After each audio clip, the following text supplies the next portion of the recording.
Este domingo 23 de maio de 2021 é o do Pentecostes.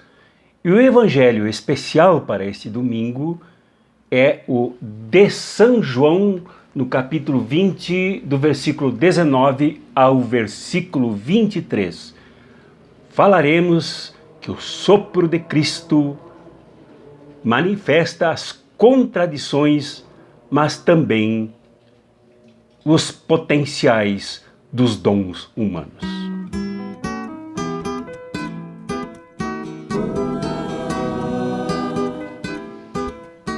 Já refletimos sobre este evangelho, principalmente na Páscoa e em anos anteriores. Então há vários vídeos de reflexão aqui no nosso canal Cartas Proféticas e também no nosso canal Espiritualidade Revolucionária. Mas hoje vale a pena destacar, ao lado das duas leituras também do Novo Testamento, que são dedicadas às celebrações desse domingo, que o Evangelho mostra Jesus entrando na casa fechada em Jerusalém, quando seus discípulos, assustados, amedrontados, aterrorizados, se reuniam. E ele entrou, disse a eles: paz seja convosco, soprou sobre eles, dizendo: recebei o Espírito Santo. Assim como o Pai me enviou, eu também vos envio. Esta paz aqui, paz esteja convosco, embora seja repetida por mais de 2 milênios nas celebrações, e também seja uma bênção judaica, ela é mais do que isto dita por Jesus. É a paz sem os muros de Jerusalém. Ocorre que a tradição judaica cria que Jerusalém, cercada por muros, contando com a segurança dos atalaias, dos arautos, dos soldados e dos equipamentos tecnicamente atualizados de guerra, permitiam a paz no interior dos muros. Tanto que Jerusalém, Jerushua, no hebraico quer dizer exatamente lugar de paz. No entanto, então foi nesse lugar que Jesus foi arrastado para um julgamento violento, como nós já vimos em outras reflexões do Evangelho.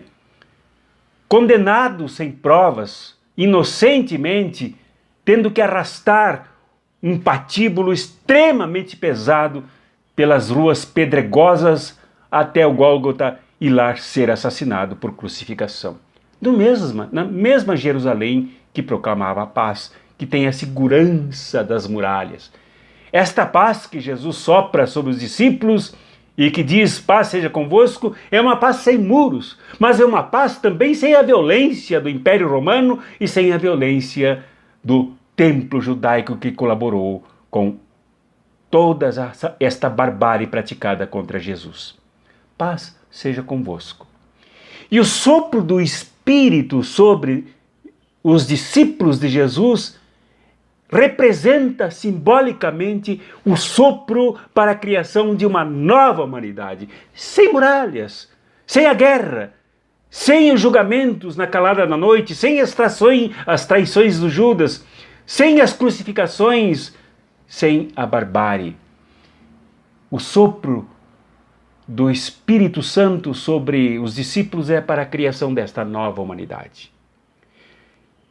E o envio, assim como o Pai me enviou, eu vos envio, e aí ele faz deles seus apóstolos, porque apóstolos quer dizer enviados, é para criar esta humanidade, a nova humanidade, sem muralhas, sem guerra, sem juízos absolutamente injustos, perversos, opressores, sem perseguição aos mais humildes, sem machismo para matar as mulheres, sem barbárie. E a primeira leitura sobre o Pentecostes, sobre o Espírito Santo em Jerusalém, é a dos Atos dos Apóstolos, escrita por São Lucas, no capítulo 2, do versículo 1 ao versículo 12. ao versículo 11.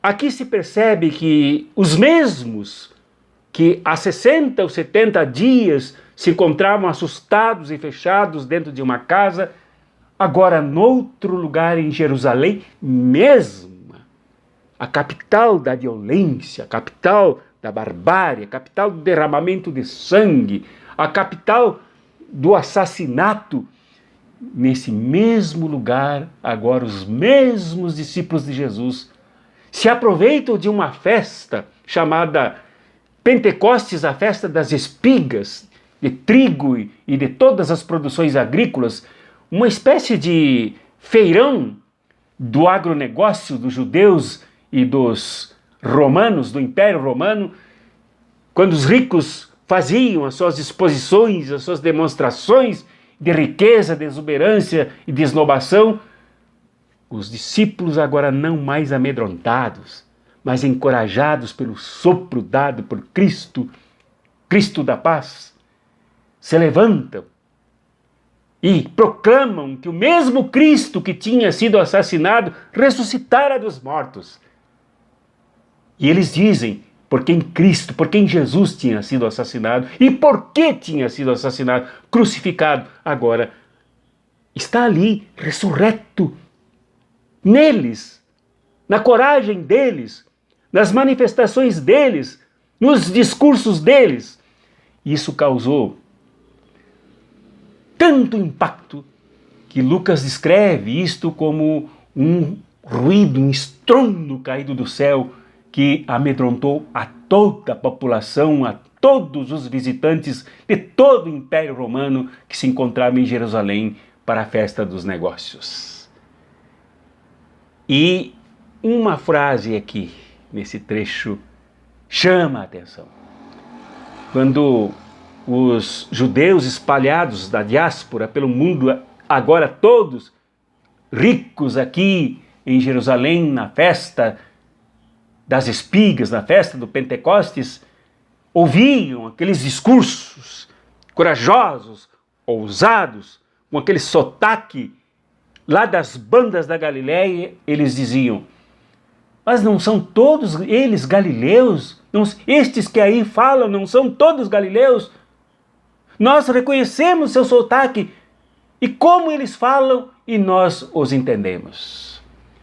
A linguagem do Espírito, que é a mesma linguagem do Cristo vivo e ressurreto, que é a mesma linguagem do Cristo que diz a paz esteja convosco, que é a mesma linguagem do Cristo que sopra sobre os seus discípulos e diz para eles, assim como o Pai me enviou, eu envio vocês. É a linguagem que faz com que todas as pessoas entendam do grande equívoco, da grande contradição da humanidade que matara o Cristo, que agora ressuscitara na palavra dos seus discípulos. A mensagem aqui no Pentecostes em Jerusalém é a mensagem da ousadia. É a mensagem dos que são capazes de enfrentar os grandes negócios, as grandes exposições em feira, para dizer: isto é menos importante do que o Cristo que vocês mataram, que agora vive entre nós. E a segunda leitura do Novo Testamento é a de 1 Coríntios, atribuída a São Paulo, que escreveu, segundo descreve 1 Coríntios 12, do versículo 3, na verdade é bom ler desde o começo, do versículo 1 em diante, até o versículo 7, depois salta para os versículos 12 e 13. Na verdade, é bom ler todo o capítulo, ler o próximo capítulo e ler o capítulo anterior, o capítulo 11 de 1 Coríntios. Ali São Paulo também fala no Espírito, o Espírito Santo, aquele que enche de dons. Paulo entende o que ocorreu em Jerusalém, entende, embora não presente, do significado do sopro de Jesus sobre os seus discípulos.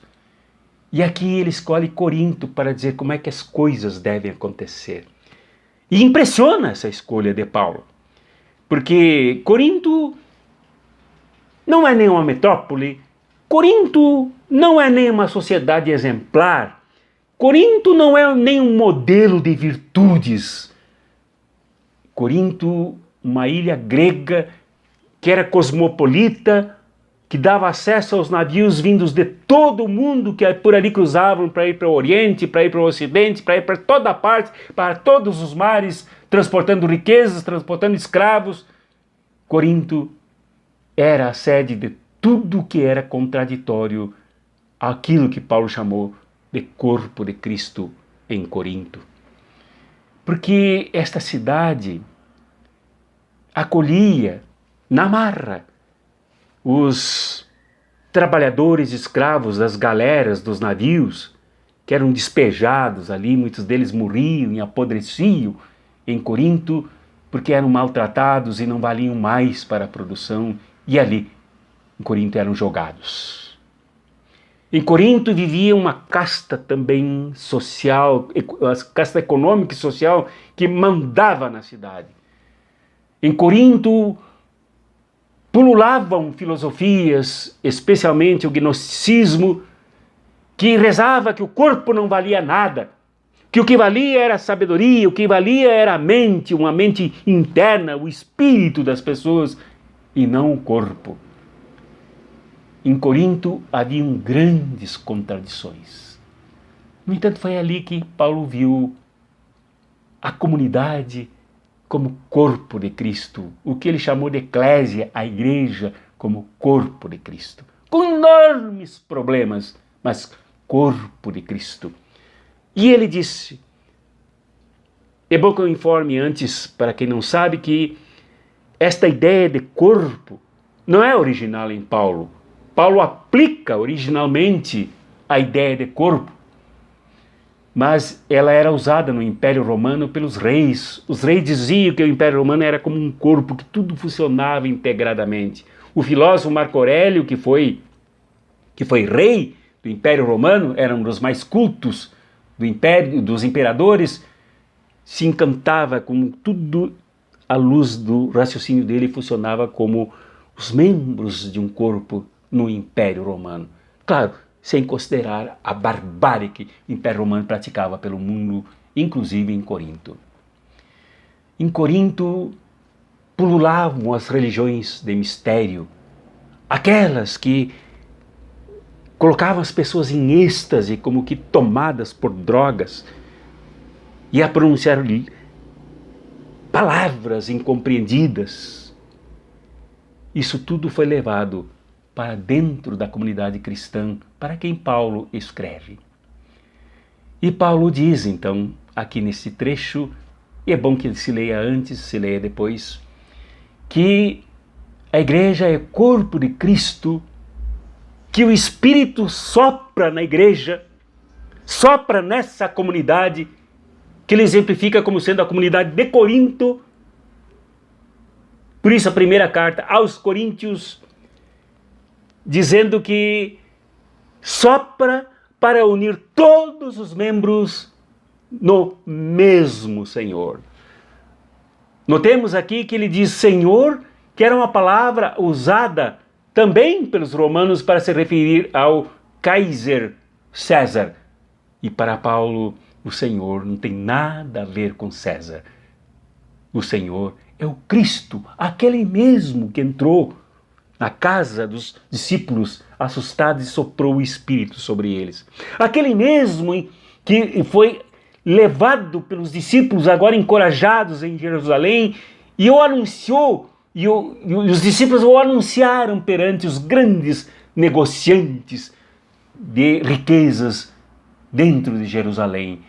Este Cristo que Paulo se referia com conhecimento, mesmo que não o tenha conhecido pessoalmente, Paulo, por ser um soldado fariseu, por ter perseguido os cristãos, ele se enfronhou, era um estudioso, era um sábio.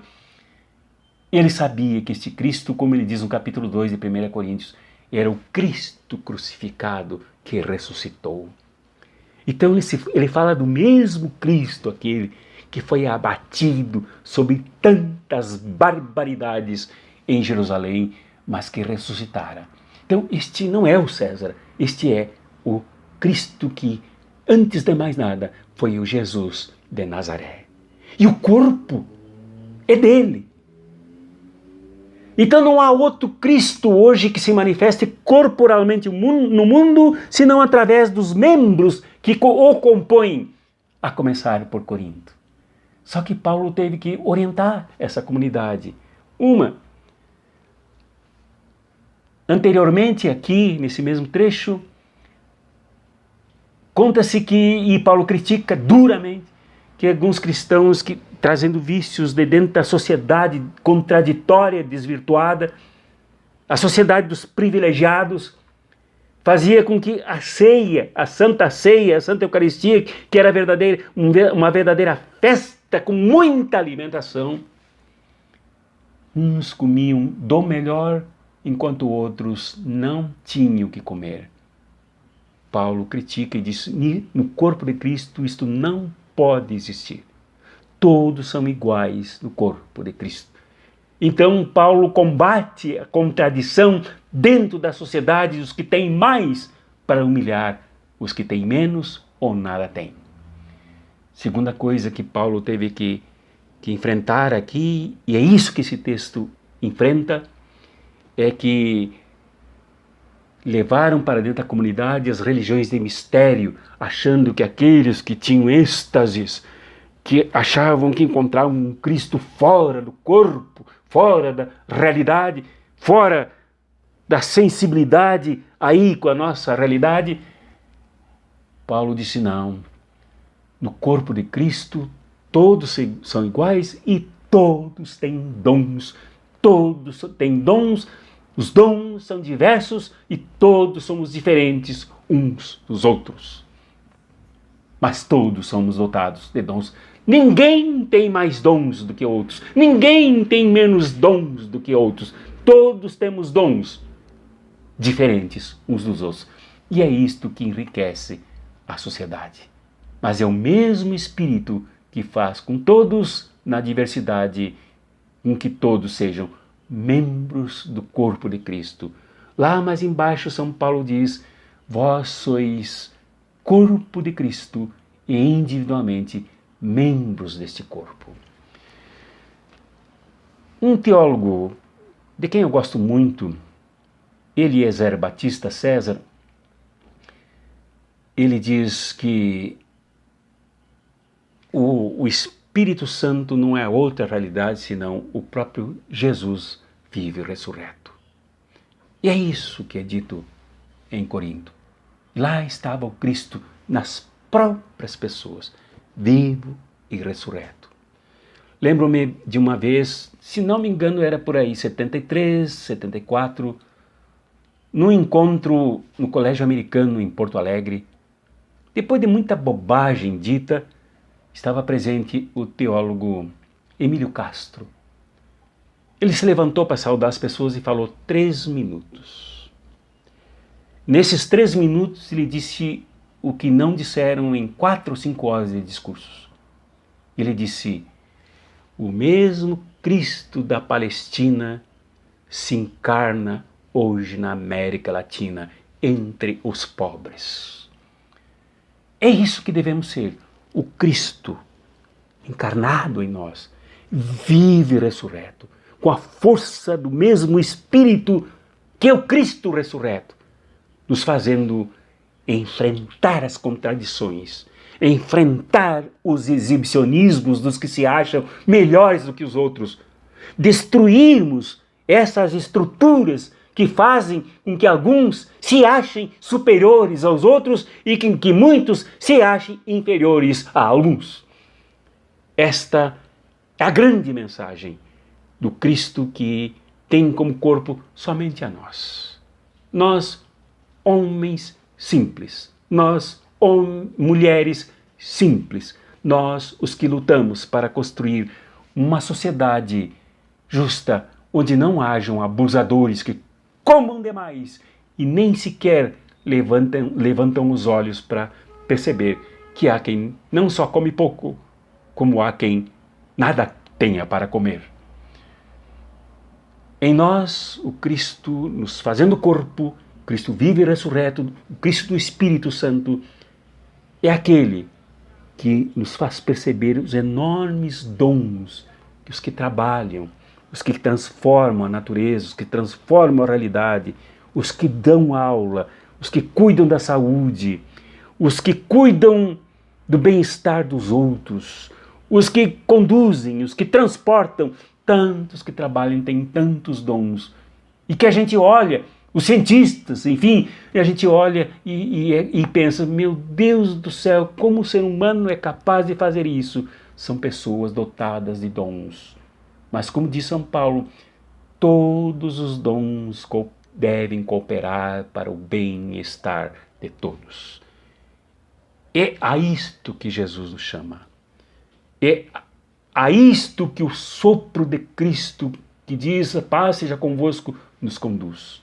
Ao bem-estar de todos, a favor da vida, contra a morte, a favor da vida do Cristo vivo e ressurreto, que compartilha conosco a ressurreição, que conforme diz São João 10,10, que veio trazer vida e vida em abundância. Que o Espírito do Pentecostes, que o Espírito do Cristo vivo e ressurreto, que o Espírito do Cristo que nos faz suas representações vivas, ativas, dinâmicas, cheias de dons diferenciados em pessoas diversas, pessoas diferentes, esteja contigo, meu irmão e minha irmã. Te abençoe e te faça sentir os dons dele aflorarem em ti, mas que os dons dele em ti te ajudem a cooperar para o bem-estar, para a justiça, para a harmonia da igualdade de direitos e de condições entre todos nós. Amém. Em nome do Pai, e do Filho, e do Espírito Santo. Amém.